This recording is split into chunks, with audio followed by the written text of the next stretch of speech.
Hello, everybody. It is Maree here from the Sable Society. And if you are here, if you found yourself here, it could be because you're a Sable. What does Sable mean? It is an acronym, stash acquired beyond life expectancy. And this is the happy place for all of those that may have acquired things, whether it be yarn, whether it be fabric, whether it be cookbooks. Definitely me. If you like to collect things and you like to craft things, this is the place for you. I'm Maree and I like to talk about yarn, knitting and events that I do, including Knit August Nights here in Napier, New Zealand, which is where I'm based.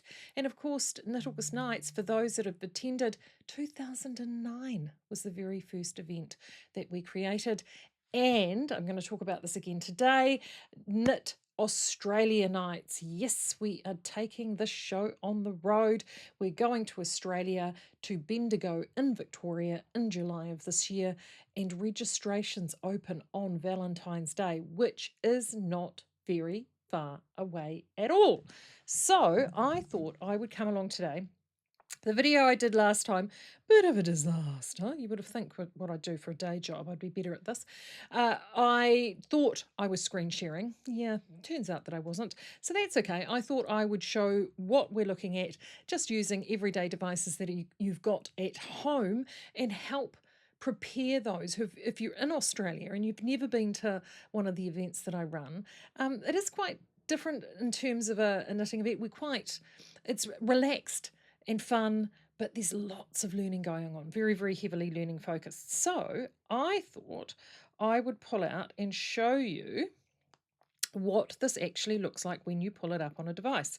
So the Knit August Nights website is separate for New Zealand. We have then also Knit Australia Nights, all one word, .com. That's what you want to be looking for, knitaustralianights.com. And when you look it up on a telephone like this, that is what it looks like. So that's the mobile version. And oh gosh, here we go. My dog is just breaking in the front door. So that's what it looks like. You can scroll down. It tells you everything that you need to know, the tutors that we have there, classes at a glance. And there are also these handy dandy links here to all the tutors and the classes that they're teaching. And to go to those pages, see the little hamburger stack there up in the corner? That's what they call a hamburger. You press on that. Oh, and I should do there we go. And then the pop-up menu comes out at the side with all of those classes there. So those are all our tutors and classes and teachers, plus a bit of stuff there for some budgeting. And there we go, key dates and some good information, including those socials. So if you're not a member of and at the moment it's just all Knit August Nights, do just pop in and join those. We've got the Facebook group, the Instagram, obviously Sable Society here on YouTube. Join, click, subscribe, like. I know you hear this all the time. I know you hear this all the time from other makers. It does actually make a difference. Those, cheeky little algorithms that they run, it's quite important. So all that information is there. As I said, 14th of February is when we're going to be opening. Now, if you look at this, to be fair, if you do look at this on a desktop, it is easier to see. I've got, and as I scroll back up, that little table there is all of the classes at a glance. Here is this little section here is going to be your friend. So you can look at the classes in a glance and then dive into the classes and actually look at those in more detail. This is the hot tip from those that attend Knit August Nights here in New Zealand. Planning is key. So go through, have a look at all the classes that you think you might want to do. Class sizes vary depending on materials, and the tutors have set the class sizes essentially. Classes range from 10 participants being the smallest class all the way through to about 18 being the largest.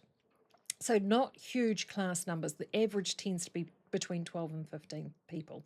So the classes are very personalised. Some are more sort of theory, design, idea-based. Others are exceptionally hands-on. An example of that would be Jo Barr from Jam Hats. Hers is exceptionally hands-on. Wet felting, you will be getting your fingers busy and your hands wet. and you'll be coming away with a finished item after that workshop. All inclusive, everything is in there. You just literally turn up a couple of towels. Joe said if you want to bring a couple of towels with you, that helps. It's all you need. Whereas other classes, all you may need is your basic knit kit, note taking, and the old noggin and a smile and an open mind. It varies. The other thing I love about this event too, if you're sitting there and you're thinking, oh yeah, oh look, I've got a friend that wants to go, but I'm not a knitter. You don't have to be. You don't have to be. And this is the big change, I think, with this Knit Australia Nights versus Knit August Nights. Knit August Nights, there is a heavier emphasis on knitting classes. Here, with the help of the wonderful Catherine Trippett, who is teaching a full gamut of classes herself, we have everything from dyeing to wet felting to photography to knitting to crochet to embroidery to authentic Japanese tamari. There is so much that is on offer that if you aren't a knitter, but you are sort of have craft instincts or you love to do something with your hands, there will be a class in this lineup, a class or two, that will actually suit you and get you really excited. And that's what I'm so excited about. That's what I really love, is that there are so many opportunities for you to learn something new. So do have a look. The timing, I've had a few questions around the timing. The timing is Sunday through Tuesday, the 12th to 14th of July, which is the beginning of the week leading into the Australian Sheep and Wool Show, colloquially known amongst knitters as just Bendigo. Now, you don't have to be attending the Australian Sheep and Wool Show to come to Knit August or Knit Australia Nights, Freudian slip, Knit Australian Nights. You don't at all. For some people, they want to avoid the Australian Sheep and Wool Show. This gives you an opportunity to come in, experience the learning, and then bug out before craziness ensues. If you were planning to come to the Australian Sheep and Wool Show, and you just want to make a full week of it, you can fly in, drive in, train in, however you choose to get there, attend 3 days of lessons, have a couple of quiet days to decompress, enjoy the beautiful Victorian countryside. I'm going to be around. I'm staying on with Libby and Lisa to have a look around. If we've got a quorum of people, we'll organise some activities and we'll do some stuff together. And then we're personally going to the show on Friday. The show runs Friday, Saturday, Sunday. So then you can stay on for the show and then head home and essentially do a full week, which is what we're doing. So you've got options. Who am I bringing with me? Well, I mentioned Libby and Lisa. So that's Libby Johnson from Truly Myrtle and Wardrobe Toolbox, as well as the fabulous Lisa Craig from Lisa F Designs and the Burnt Hill Yarn Company. These two have been friends and compatriots of mine for years. They are key people in the New Zealand industry. They've taught at Knit August Nights for donkeys, and both of them have communities and followings on both sides of the ditch. They're incredible teachers. Incredible teachers, very experienced. You will come away having learnt so much from them. So they are coming with me from New Zealand. The three of us are travelling over in a little posse. And we also have joining us Rika from Nona in Japan, who is a contact of Catherine's, and she's coming to do 2 full tamari workshops, which I am so excited about. I just think these will be incredible. She's already on a tour of Australia. She's literally doing a wee detour over to Bendigo to do these classes for us over a couple of days and then hooking back into a tour. So if you've missed out doing a class with Rika, she sells these out wherever she goes. If you've missed out doing a class with Rika elsewhere, you will be able to potentially get in and do a class with her here at Bendigo. So those are the 3 international tutors. And then I have got the best of local talent. So Catherine, as I mentioned before, she's my collaborator and enabler. She's the one that after Knit August Nights this last year, she taught and traded there. She gave me a big flea and said, Maree, you must bring this to Australia. We're crying out for this. Please, please bring it to Australia. So under her wise guidance and local knowledge we're bringing it across. She's also teaching her amazing classes. She, again, an established teacher, an established store with the Australian Wool Store. She's also got her hand-dyed yarns, which are incredible. So she's doing a full gamut of classes, including masterclass. And then she's gone and introduced me to some amazing teachers. And that is Joanne Barr with the wet felting, as I mentioned before, Kathy Vasick, who's doing crochet, which will just be amazing. Oh gosh, I feel like I'm missing somebody. I shouldn't be. Oh, I hope I'm not missing anybody. We've got Libby, we've got Kathy, we've got Catherine, we've got Joanne, we've got Lisa, and we've got Rika. No, I'm not missing. Six incredible tutors for Knit Australia Nights. So if you are somebody that loves to jam pack your weekend away and learn as much as you can, this is going to be the event for you. There are 20 classes across 2 days. There's a lot of learning, including some of those are all-day classes, some of them are shorter skills classes. We've got classes, and this is the first time I've done this, morning, afternoon, and evening. I've never done that before, and I'm going to see how that goes. It's a new one for me. So there is no excuse not to learn something new. We're at the Lakeside Inn in Bendigo, which is a great venue. They've been fantastic. I'm looking forward to getting there. So after all of this, if you've got the itch, you've got the urge, and you think, I'm going to throw caution to the wind and come and get my crafty instincts going, come and visit us. knitaustralianights.com, and that I will have a link up for registrations there once it goes live. But more importantly, you'll see links there to sign up to the newsletter, and as I showed you before, links to actually join and follow my social pages. Especially join the newsletter, because that's where I'll be sending out direct links to get that registration link to be able to register on the 14th. The time for registration will go live 10 a.m. Australian Eastern Standard Time, which will be midday in New Zealand, and then I think you can work out as you step across the country what your time zones will be. But 10 a.m. is what the time we do it in New Zealand. Because it's in Australia, I've done Australian Eastern Standard Time, 10 a.m. for you guys over there. That's when everything kicks off. But take a look, as I mentioned before, take a look at those classes, get planning, write down what it is that you think you want to do, and then also to, at the same time, have a plan B, because as you click through, you may just find if there is a volume of people all registering at the same time, you may miss out on a class. Don't panic. Sometimes people towards closer to the event swap and change and what have you. I'm not creating a wait list. I have done that in the past with the Knit August Nights. They're more trouble than they're worth, to be brutally honest. The biggest thing is closer to the time. If you've missed out on a class, you're still attending. If I've got classes available for sale, I put them up for sale, and then you can jump in at that point. But plan what you think it is that you want to do. So when you go in to register, you've got a very clear process to follow, and you know what you're going to do.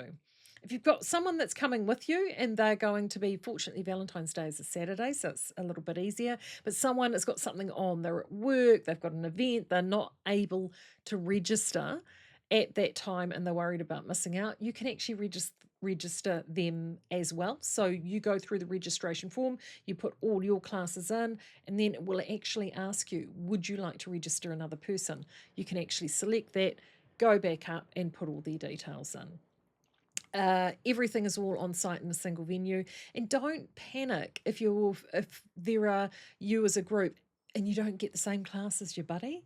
Believe me, I've been doing this since 2009.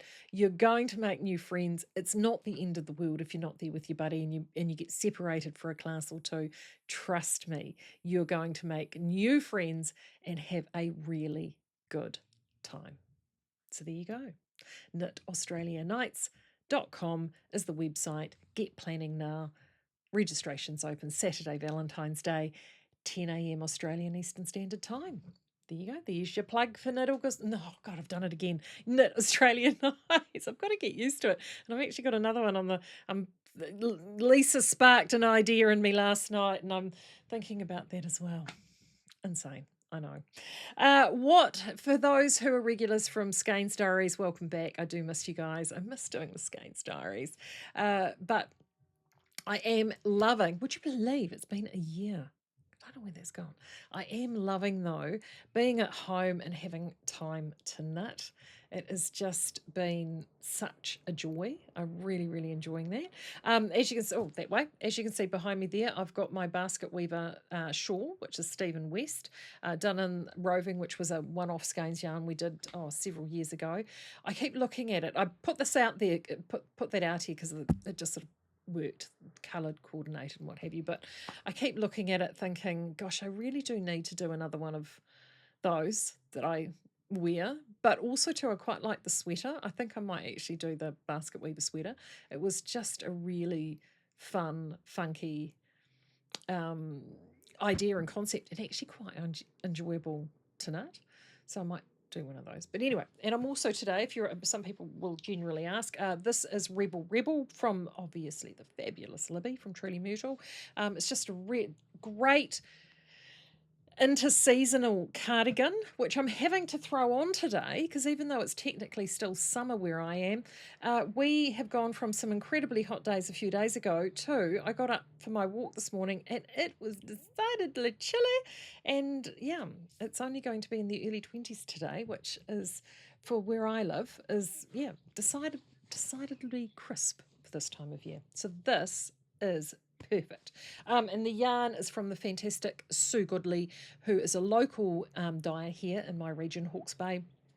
And I've got this from her. She comes to Knit August Nights and she's fabulous. I love her to pieces. So that's this. That's what I've got on today.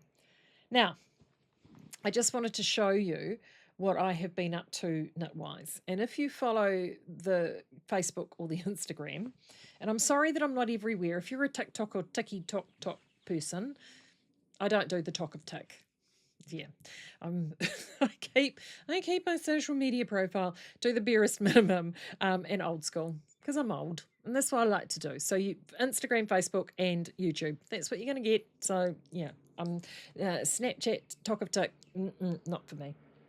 Anywho, tomorrow, as I'm recording this, tomorrow we take our youngest son down to university, which means that once the oldest one goes back the following week to his tertiary studies, the nest will be officially empty, which I've all been looking forward to and excited. But now that it's actually here, I'm a bit sort of, what am I going to do? Because, you know, they take up space and they're noisy. And I've got boys. So those out there who are mothers of boys, you'll be feeling me, right? You'll know what I'm talking about. So because number 2 is heading down to Christchurch, which is in the South Island of New Zealand, and it can get a little chillier down there, especially in the autumn and the winter.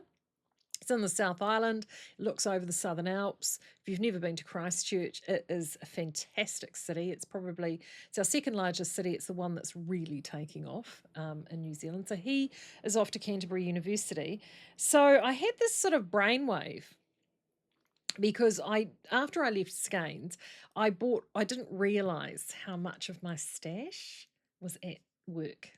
It was significant. I mean, I've got a lot here at home too. And you've got to realise I've been doing this a long time. I mean, I was working, with Design Spun in one form or another, 18 years I was here. So I had 18 years of professional accumulation, and that's even before I went to the sort of 2 decades or so of hobbying prior to that as well. So it's fair to say that I'm a Sable with bells on, whistles, thunderbolts and lightnings. Okay, I've got tons of stash. I've got cupboards and cupboards full here, and I'm not an organised stash person. I'm not like Ethan from Get Flocked, who's got everything in bags, projects, sorted. He knows where. Yeah, that's him, not me.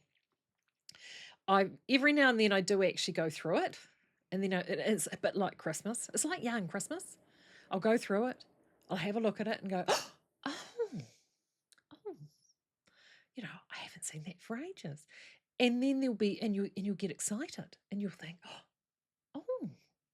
how much have I got there? Oh, that's actually enough for a project. Or, and you have a little moment.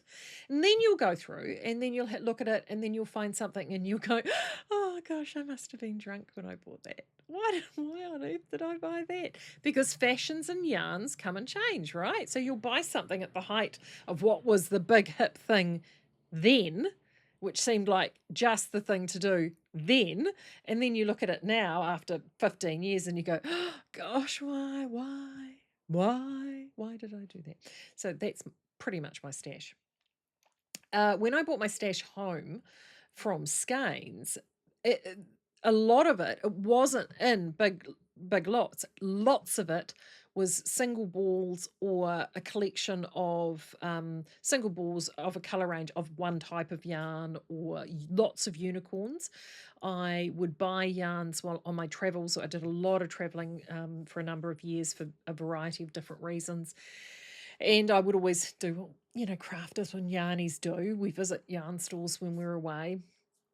And I'd often pick up skeins of things. I'm a real magpie and I'd pick up skeins of things that I'd love. So I had loads of unicorns. Lots and lots of unicorns. And I gave them this name. I called it the Yarn Library. And to be brutally honest, I did buy a lot of them for sort of concepts, ideas, inspiration, because, I work for a mill. And, what can we sort of use and take ideas and inspirations from? So, hence the reason for that. Sometimes I bought it just because I thought it was pretty. Sometimes it was gifted. It was a whole variety of things. So I spent several hours. I think I said this on another video, and I'm not going to turn the camera around because you'll get to see the mess that's out here. But I've got 3 very old vintage suitcases stacked up right there, which are all full of yarn. And I've just pulled one of them out from the top of the pile because I think I mentioned this the other week. It might have been even last year. So this is just an example. This is an old vintage suitcase. I used to have these in the shop at Skeins. So these all came home. And that, here we go. There we go. That gives you an idea. Right?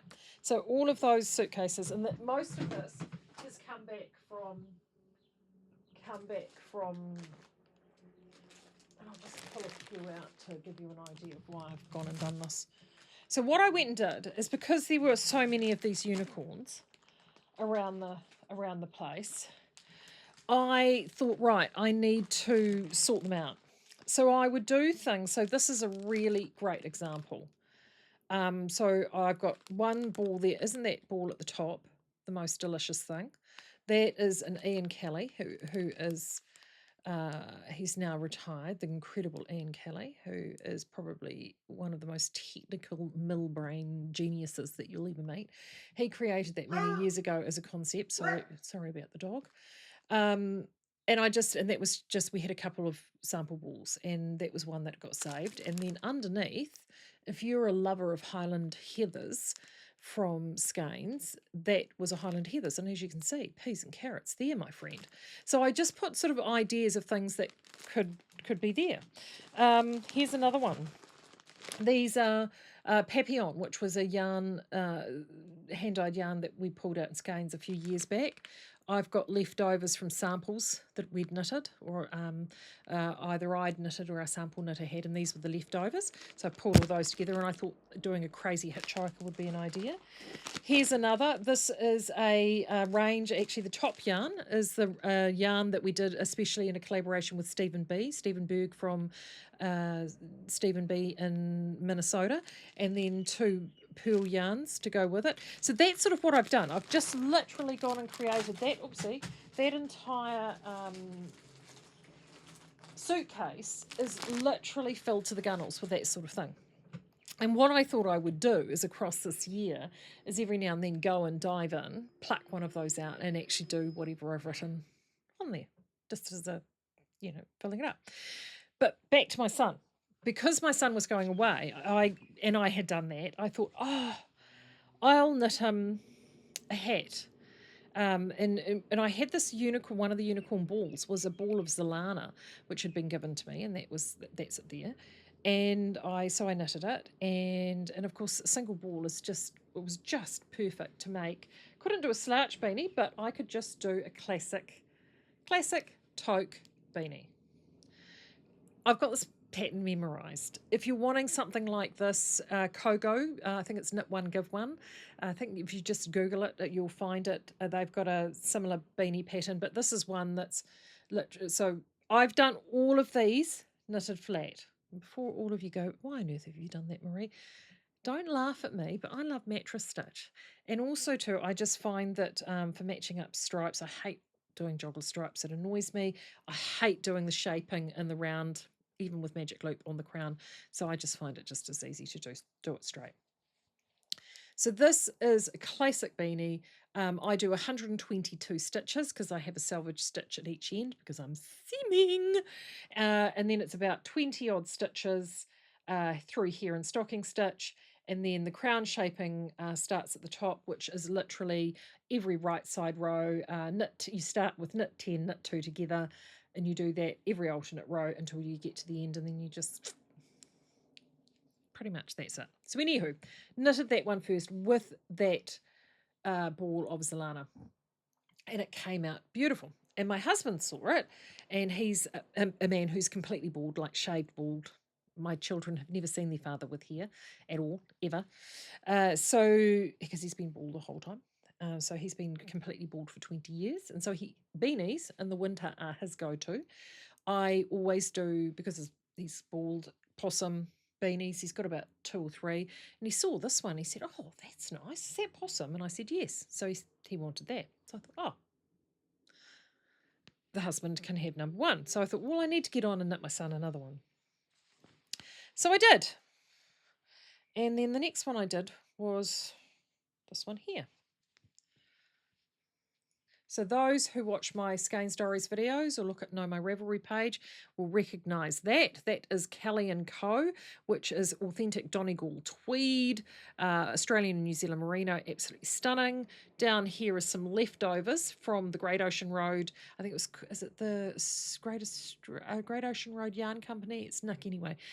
Those in Victoria will know him. I bought this when I did the Can Cruise, when I organised the Can Cruise in 2019. He came and visited us when we were at Tantuana Court.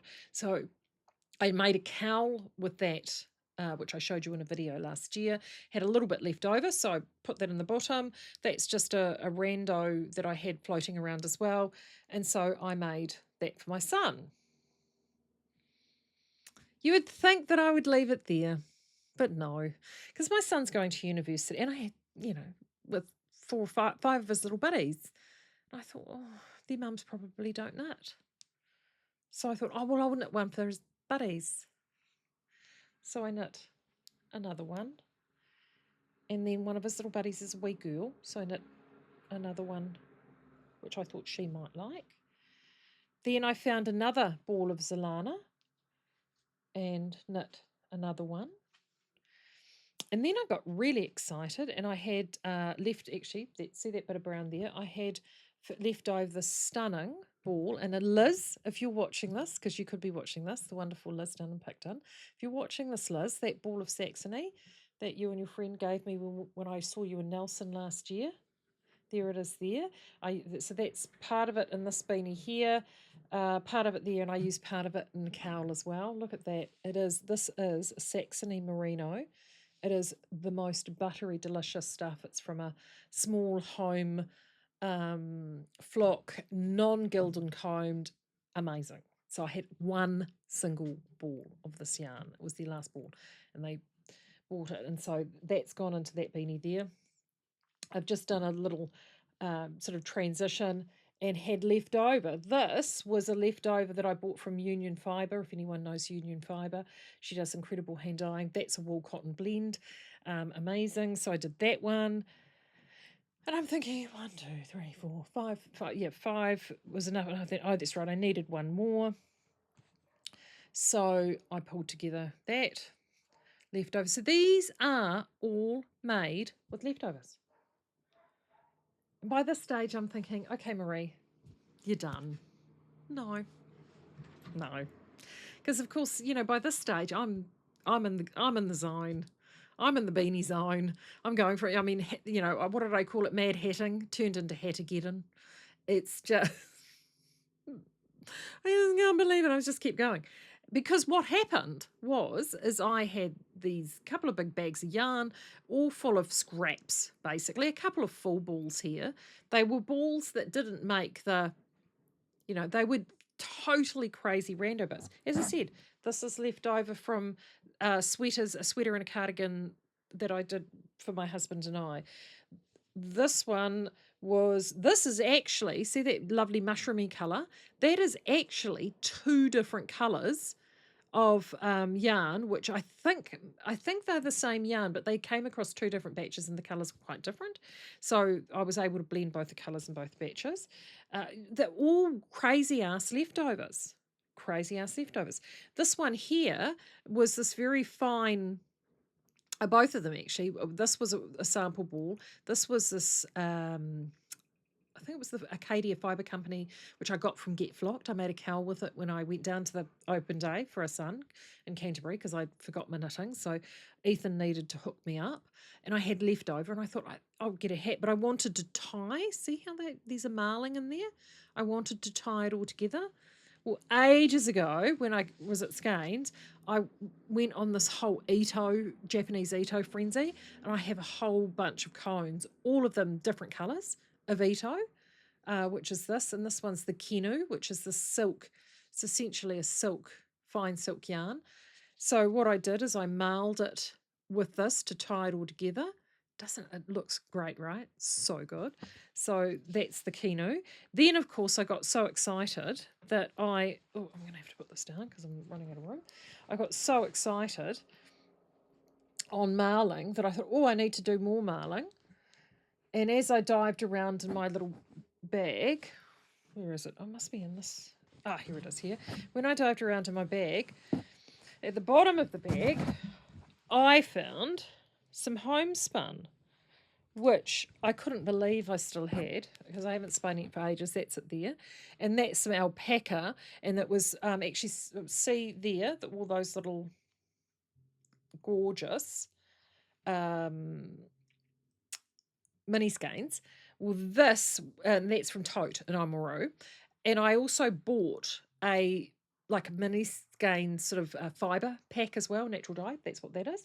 So I had spun this up and so created this crazy ass long sort of whatever. And so that's what I did next.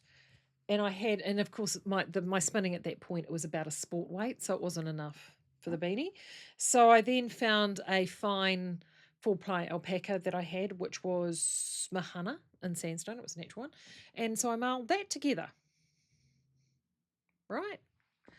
Then I found some crazy ass hand dyeing that we must have done, my friends and I, when we were playing around.